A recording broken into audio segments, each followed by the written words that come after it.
Hey, this is George. Hey, this is Frage. This is Real Talk with George and Frazier. What's going on, brother? How are you?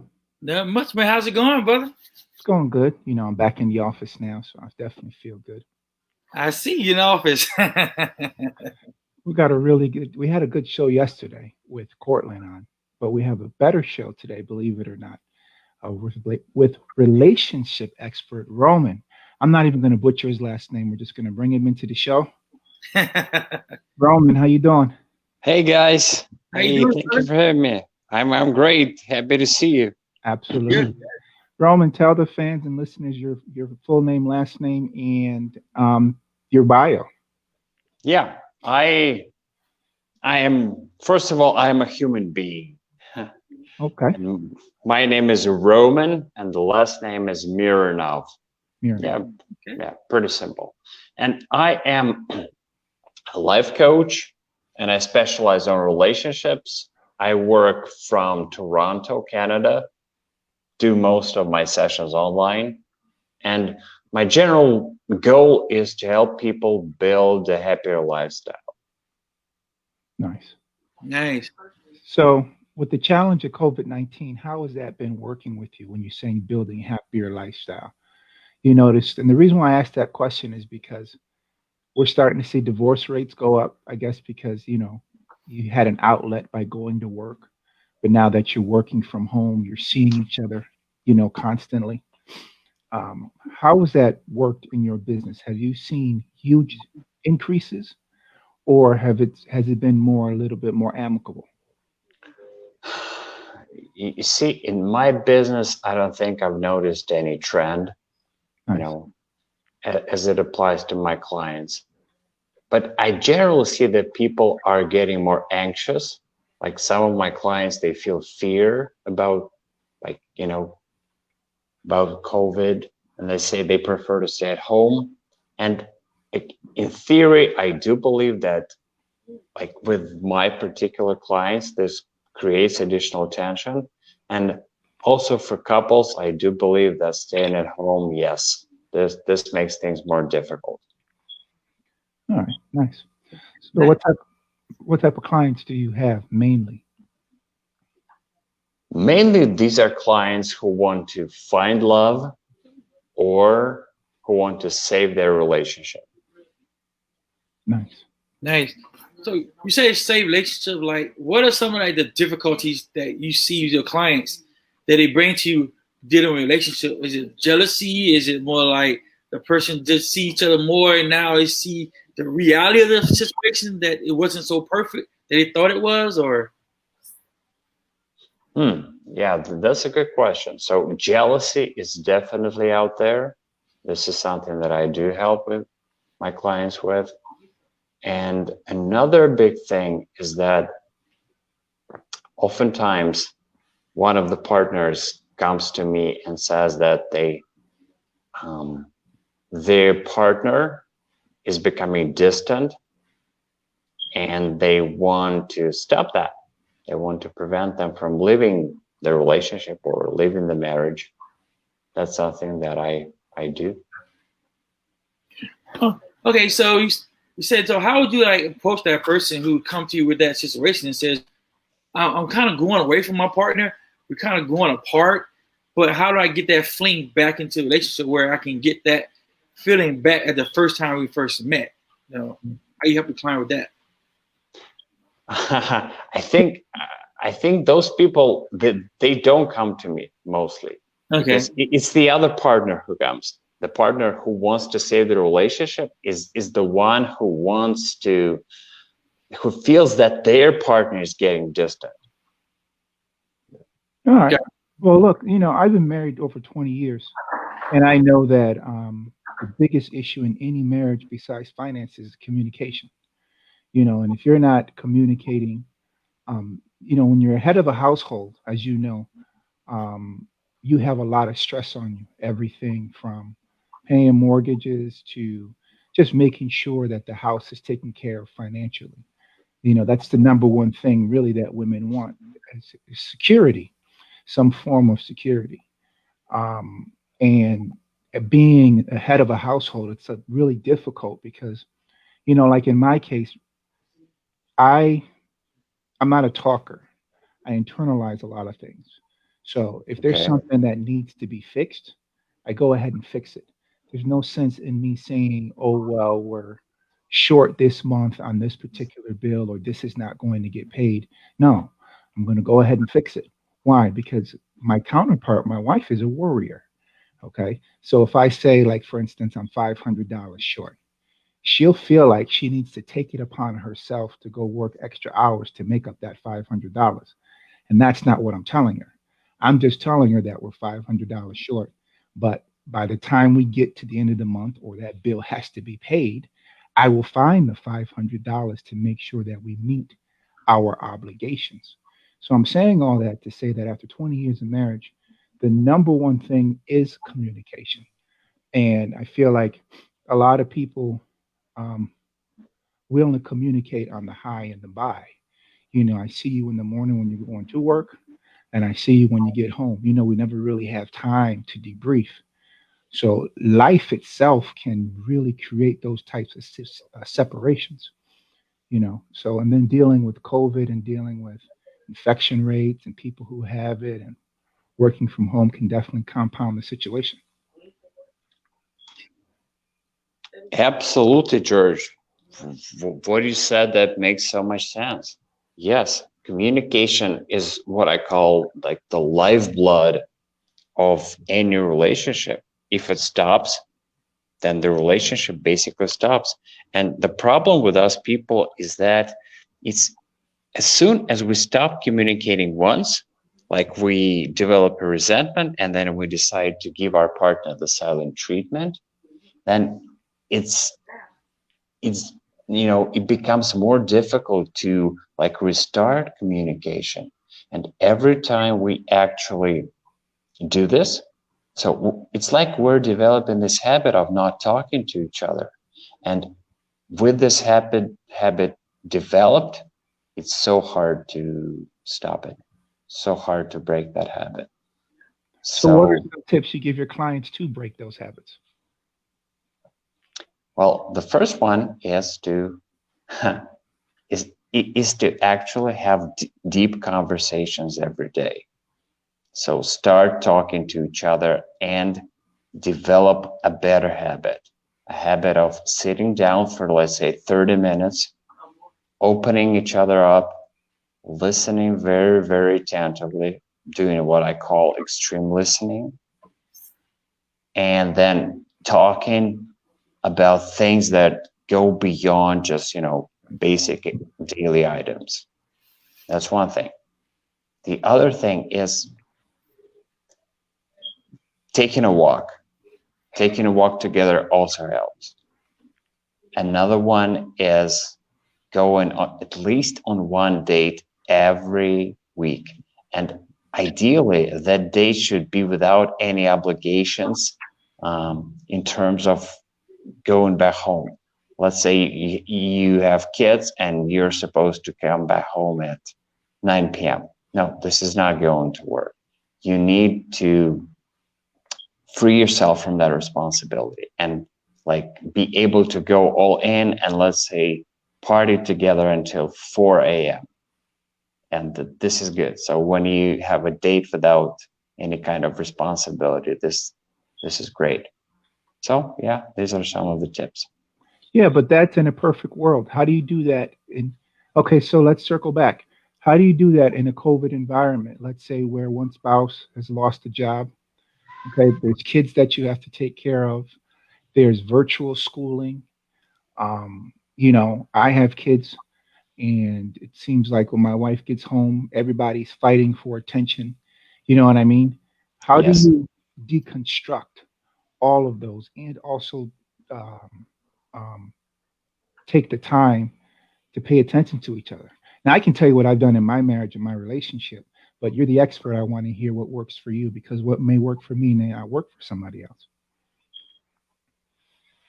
Look, I think it is pretty easy. If you don't have 30 minutes to talk to your spouse, you Right, don't have a relationship. right. You gotta carve out those 30 minutes a day. Right. That's just a must. So like So how you first would schedule a time? Like, you suggest to make a time schedule, or like I mean, make something more like a business versus a relationship where you say they have to have 30 minutes, and we piggyback what George said. Like COVID makes it you get 30 minutes, but not really 30 minutes because you also have the kids running around. You have this responsibility here. Even some people also have family members also moved into the house also after COVID, so also make it even harder to have them 30 minutes because now you have to change other people. You have to the other people's needs and everything at one time. So how that one person managed to get that 30 minutes in an environment like that? Well, first of all, I do acknowledge that this is difficult. It is difficult. And this is my point. Because it's difficult, you really need to invest into this. You really need to, to take effort. And because if you don't, you're going to lose your relationship.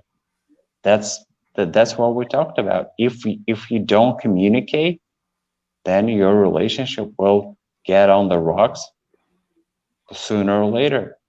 This is true. So it's like you have time to eat, right? This is key. This is important for Sometimes. you. Yeah. In the same way, if you have a relationship and if you want to keep it, you need to carve out that time. Exactly. In your experience, do you find out that sometimes it's easier in the morning, or is it easier at night? Let's say when they put the kids to bed, or everybody's going upstairs to take that 30 minutes, or it's just everybody different. Well, yeah, everybody's different, but in my experience, evenings are best for this. Yes, when because basically in the morning most people work, and it's not really easier for them to do that in the morning. But in the evening, yes, when the kids are in bed and everyone, both, let's say both you and your spouse are relaxed, maybe you have dinner, and then after dinner you have this conversation, or you take a walk and have the conversation, or maybe you play like a board game or chess, and then you have the conversation during the game. Nice. So let's push forward a little bit. I know you said another issue that you were dealing with is jealousy in the relationship. How do you deconstruct that? Do you start from a beginning point? Let's say when it started happening, is it an internal search, or is it an external projection? How does in a broad sense, how do those conversations start? In a broad sense, each situation is different. Right. It really is different. So oftentimes, like in my practice, I help women who have low self-esteem, and because of this low self-esteem, they don't think that they deserve like their man. So they see all kinds of situations in their life where they feel that they're supposed to be jealous. There is a reason to be jealous. Let's say, even if like a guy told her that he would call, but he didn't, she feels jealous, which which doesn't really make much sense compared to a situation where he was supposed to get home, but like at let's say 8 p.m. but he never showed up, and she only saw him this in the morning. Yeah, this is different, right? So what I do is I start with helping this woman to build up her self-esteem. Okay. Do you find out that sometimes it's from adolescence, baggage that's being carried by, when you were a teenager or a child, Or do you find out sometimes it's more just abrupt? Like, for instance, my past relationship, somebody cheated on me. I never got over it. So, I put these barriers in place, you know what I mean, to protect myself.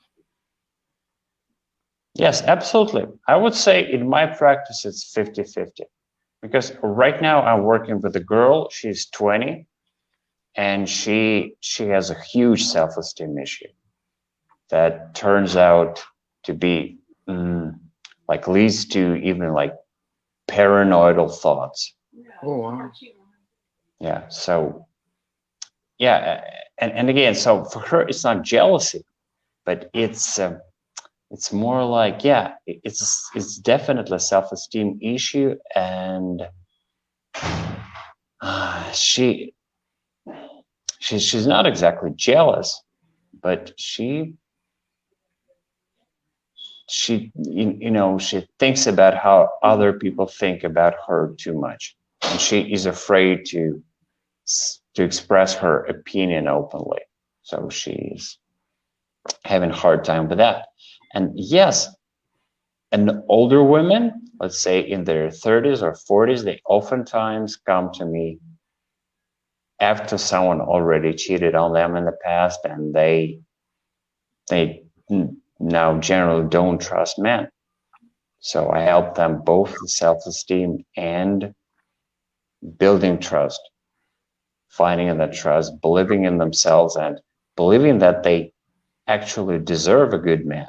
And if they have a man, they can trust him and actually have a healthy relationship with him without expecting another woman to steal the guy from them.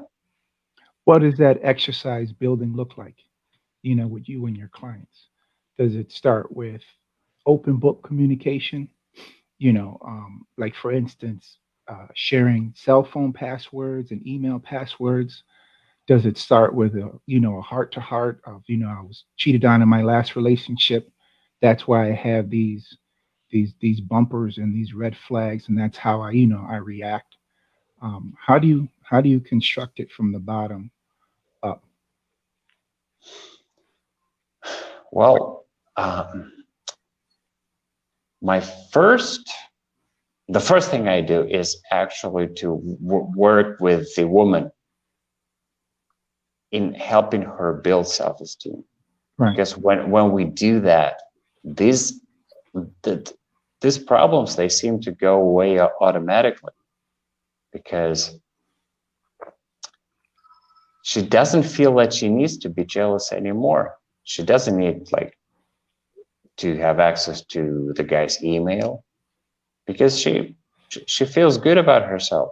And the best thing about this is what I find, and why I think this is the ultimate solution, really the best solution, is that when she when she becomes more confident about herself, she becomes really magnetic. She is able to, to be a better partner in the relationship. She can actually be her true self without having to hide or without putting on a show. And that's how she becomes more magnetic, more charismatic, and more attractive to the guy. And that's the best solution. I don't think um, it's about really controlling each other and being able to be like a detective and being able to access email or social media or whatever by knowing the password. Yeah, that transparency is good, but it's also like infringing on privacy. I don't like that aspect. So I think that going in there and actually building self-esteem is the best way to approach jealousy. Gotcha. So let me ask you a question though. Do you say like Mo back in the older days where we didn't have social media, we had just maybe a phone or every and then, but now we have so many media outlets. We have dating websites, we have social media, Facebook.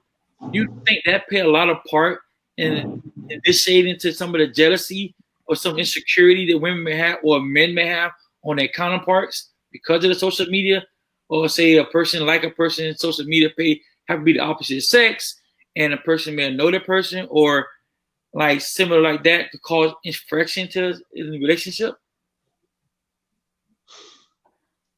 Yeah, I think I do believe that social media create additional pressure on relationships now. That is so true because let's say um, a beautiful girl gets a lot of requests, kids on Instagram, and so a guy who dates such a girl, he's going to be pretty jealous a lot of the time because if he looks into her Instagram, he'll find there like 20, 20 messages from 20 guys per day, just new guys who are hitting her up. Yeah, that's that's really a new challenge, just like COVID, that we need to deal with. Well, look, I know, you know, that no matter how good looking a woman looks, okay, to outside people, it's very, very, very hard to pierce their insecurities. When I was young, I always used to ask him, you look like this, that, and the third. Why are you so insecure? And what I found out was it has to do from adolescence, what they were being told. If they had a father in the house, if father told them that they loved them, if father told them that they were ugly, all these things play into the psychology. And the same thing with men. You know, if your parent told you that you were never going to do this, or you were never going to be that, or if you were stupid, or if you were dumb, you carry those words with you either as a motivation to prove them wrong or as confirmation. Well, my dad said, I'm dumb as dirt, so there's no sense in me trying. So those are the constant battles that I've noticed, in my life that people fight with, and even I've fought with in some form or fashion. But I agree with you, Roman, that everything basically starts from internally and yourself, because nobody really has power over you, so to speak. Like if I speak into Fraser's life, I can either speak positive or I can speak negative. Whether it's positive or whether it's negative, it's up to Fraser to accept, what I said to him. You know, he could be like, I don't give a damn what George says because that's George. You see what I mean? That doesn't affect my day to day life.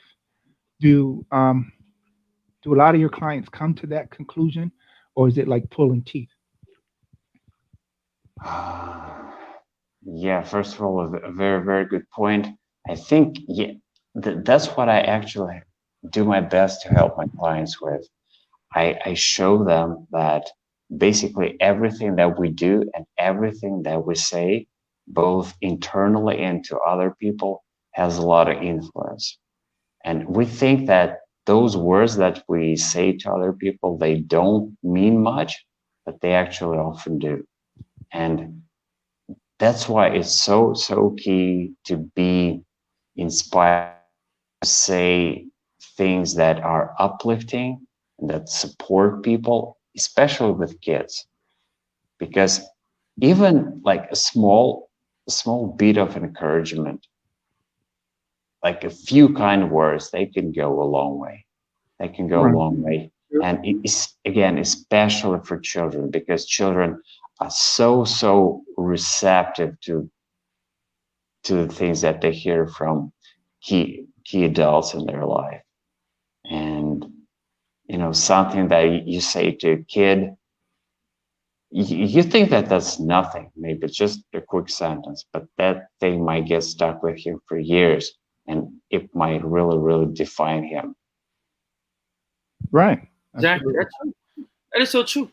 But I ask a question. Say, I know some people say romance is one of the key components that some men lack of, or don't know how to, or some men hasn't been exposed to enough to experience what being romantic to a woman is, and some of them have the idea of what they think being romantic is, and that's some of the parts, key components that play a part also in trying to rebuild a relationship or trying to reconnect with that person?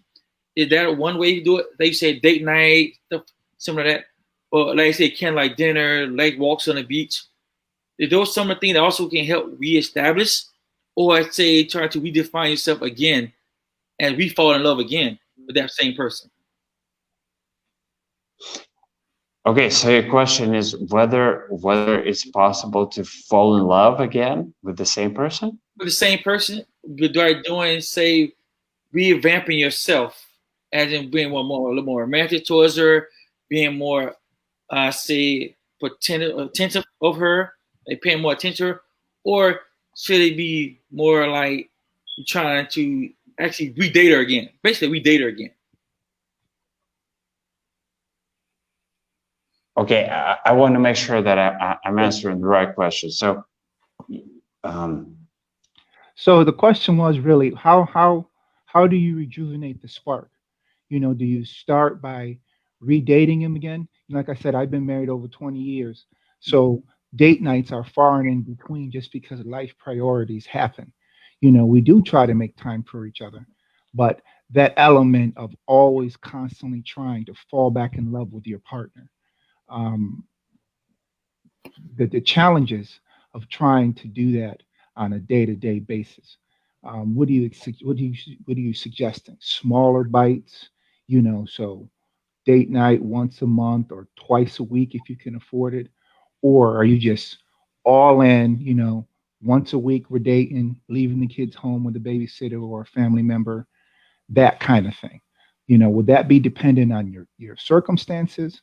Because I believe that love goes in phases.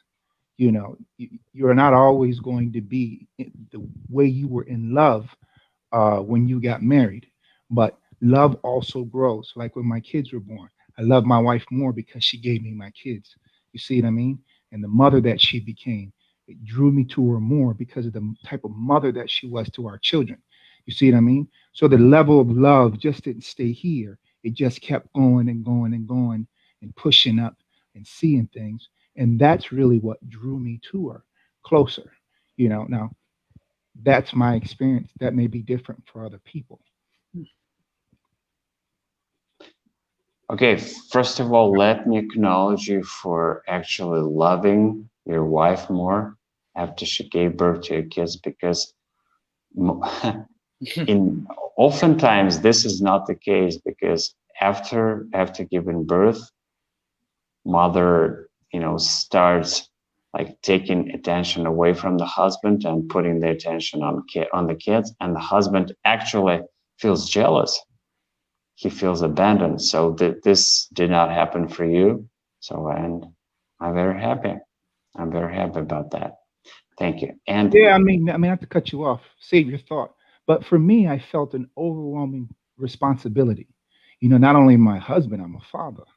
And I had a son first before I had a daughter. I only had two kids, so it was like I have to be this, Superman. Yeah. Here, dun, dun, dun, dun, I got a son. Well, You know what I mean? And I didn't want him to, from the time he was born, although I struggled with it, because what I struggled with was what I saw my father do, and I didn't have any point of reference if that was right, wrong, or indifference. So I tried to first be like my father, and then it was my wife that slowly pulled me back and was like, "That's a little bit more aggressive. That's wrong. You got to pull back this." So she made me a better father. You see what I mean? And that's what I'm trying to say when I said I fell in love with her more, because she pulled the best out of me for my family. You see what I mean? I easily could have gone back and just been blinded and say, well, this is how I was raised and this is how I'm going to do it. But sometimes when you know better, you do better. I can't blame my dad for what he didn't know. But since I know better, I do better. You know what I mean? And that's part of the self development and growth. exactly, and yeah, that's what I'm saying. I think your wife is so terrific, and she was able not just to make the transition easier for you from one role to another. She supported you in that, but she also like she helped you become more responsible. Right. That was beautiful. And so, okay, going back to the original question, which was about rejuvenating the spark. I believe that we need to use two methods. The first method is what I call unconditional love. It will, like, the idea is to give love first, because when you give love, you feel it in yourself, so that you actually don't need to expect that from your partner. Right. You just Exactly. you feel it. And yeah, the second component is, yes, just doing all those things that we talked about, like a date night once or twice per week. That will depend on your circumstances. Another great way to actually rejuvenate the spark is to create a separate channel for all romantic communications, let's say an email. So that's where you create between yourself and your spouse, and you use that communication channel only for romantic communication. That also makes a difference, makes it a little bit more, surprising, more interesting, and disconnected from your daily communications. Right. Nice. That's good advice. I like that one. Okay. It makes rejuvenation better, I think, because I think when we dating, you had at one point we just calling each other. Everything's so easy. You can say this, you can say that. But like once you cross over to get married, like George is saying, sometimes you have that moment of I truly love you. Sometimes some people have the opposite of what George said. We feel like I don't like her anymore. It's not the same person anymore. I like that person back. Where some people want the person to evolve. Some people don't really want that person to stay the same. Or the woman wants the man to evolve and he stays the same. He stayed the same person he was before. He had a kid, he's still the same way, still treated the exact same way. He didn't change anything. Because most people I'm growing up with, some people had that thing of I'm a man, that's how I'm gonna be. You can't change how I am, how I was raised. If I was raised to be not sentimental, not nurturing, that's not a man. Man is a person supposed to be strong, provider. You're supposed to go out and do what you need to do, take care of the household. And sometimes that pays can be a positive thing or also be a negative thing in certain eyes because some men put that as a priority over the relationship. Right. Like I'd rather go out and work 8 hours, 30 hours a day versus spending 2 hours with you and watching a movie or something. I feel that's not relevant because bills gotta be paid, this gotta be done. I need to go do this. Sitting on you all day may not help pay bills, or you feel that if I don't pay bills now that I'll spend too much time with you.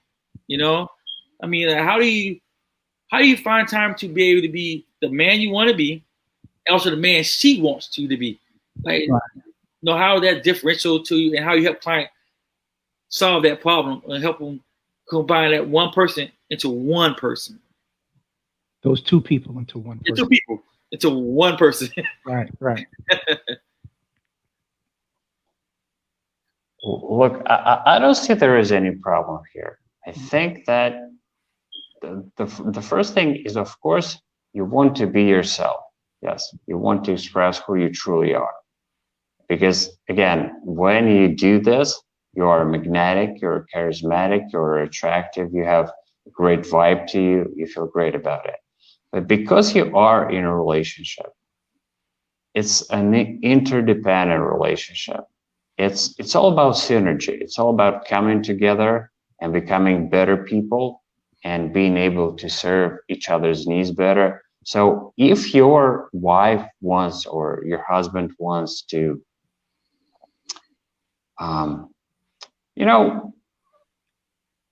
to make your relationship better and tells you how you can actually do that, that's not a complaint. That's a great opportunity. So Right. take that opportunity, be yourself. But the relationships are challenging, but that's one of the best things about them, is that because they're challenging, they help us grow as people.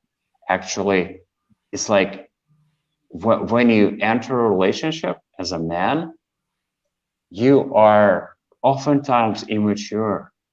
And as the relationship evolves and with time, That's right. you really evolve. You become a man. You become what I call a king. So you are a king in the making. Absolutely. Nice. Roman, so I want to thank you for being on the show. Let everybody know where we can find you on social media. Yeah, I think the best way to reach me is to go to my website, which is www.romanmironov.com, spelled as ROMANMIRONOV. And there you have all links to my social media. Nice. Beautiful. So, do you have any little tips, last minute tips that you can give some of the people who maybe there's some issue relationship that you can offer a general basic tips you can give them that will help them out a little bit or guide them in the right direction? Yes, yes, sure. I think the best way to do the best tip to leave your listeners with is, guys, relationships are a key area in your life. Don't don't neglect them, because if you do, you're going to lose them. Either use it. If you don't use it, you lose it. So take the time to learn more about relationships. Take more time to learn about what your partner wants, understand their needs, help them meet their needs better, and spend at least those 30 minutes that we talked about with them every day, so that you really keep that relationship going and developing. This is important. Otherwise, it will be very easy to lose it. There you have it, folks. Real talk. So, That's- Roman, we want to thank you for being on the show. We want to say happy holidays to you, brother. And we would definitely love to have you again. Exactly. Wow. Exactly.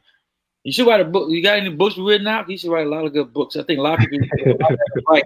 Believe me, I'll tell you that. Thanks for Yes. being on.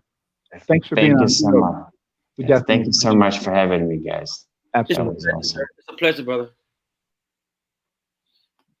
great show. Great advice. Great. So, oh man, I told him a long time ago. Yeah, especially for the holiday season and everything that we're going through and that we're going to go through. It's not going to be easy now that a vaccine is available. Exactly. It's going to get a little bit difficult. But fans, listen, that's our show, short and sweet on a Friday at 4 o'clock. Some relationship advice. We want to thank Roman for coming on. We have a show on Saturday with Minister Sunday. Sunday. That's right, Sunday at 7 o'clock. With let me check. Sorry, my nose is running a little bit. Oh, no problem. Take your time. With Minister Lynetta Farmer. So she will be here on Sunday. The Lord today said we might have a little bit of church up in the place. You know what I mean? And then, believe it or not, on Monday 8 o'clock we have Boss Lady Jay. She'll be here. Hey, we got some bangers coming back, man. We got some Hanging shows. man, real good shows, bro. I want to thank y'all for taking the time to take this little quick 40 minutes and check out our show. Hey, this is George. Hey, this is Phrase. It's Real Talk, George and Fraser.